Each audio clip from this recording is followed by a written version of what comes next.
And joining us on the phone right now is Tina Meyer. Good morning, Tina. Good of you to join us this morning. Thank you. Good morning to you.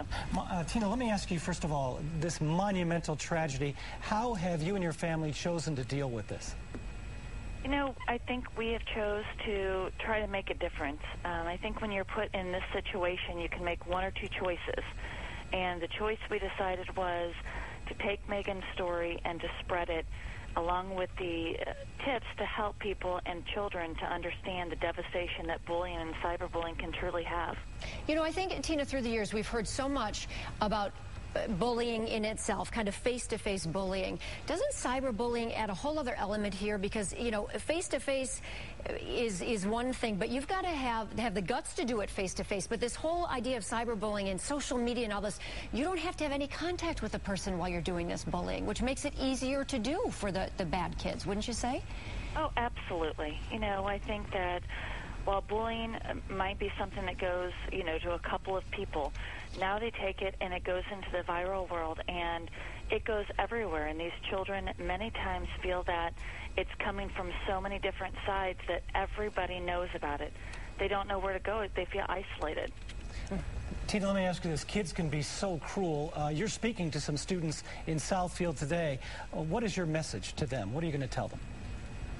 You know, the overall message, besides Megan's story and talking about the elements, one of the big points I try to push is about being a bystander.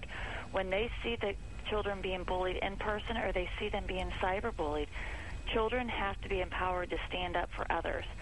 But the other thing is for them to think for just a second before they send that horrible, nasty message. Because once they send it, they can't take it back. No.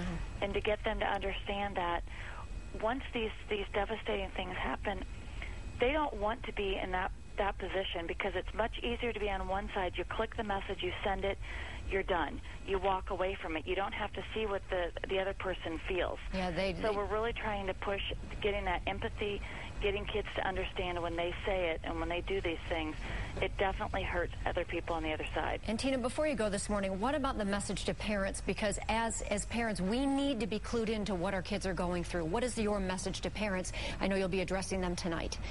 Yes, you know, tonight is the communication factor is #1 for parents to have with their children. I know we don't think the parents, you know, kids understand or care really what parents have to say.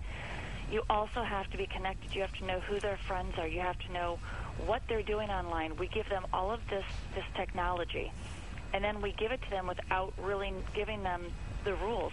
If we're giving them picture messaging, if we're giving them the internet, we have to know what tools we're handing to them and monitoring them. You know, there's a lot of monitoring software out there that they can use to be able to monitor what their children are doing. Tina, thank you so much for your time.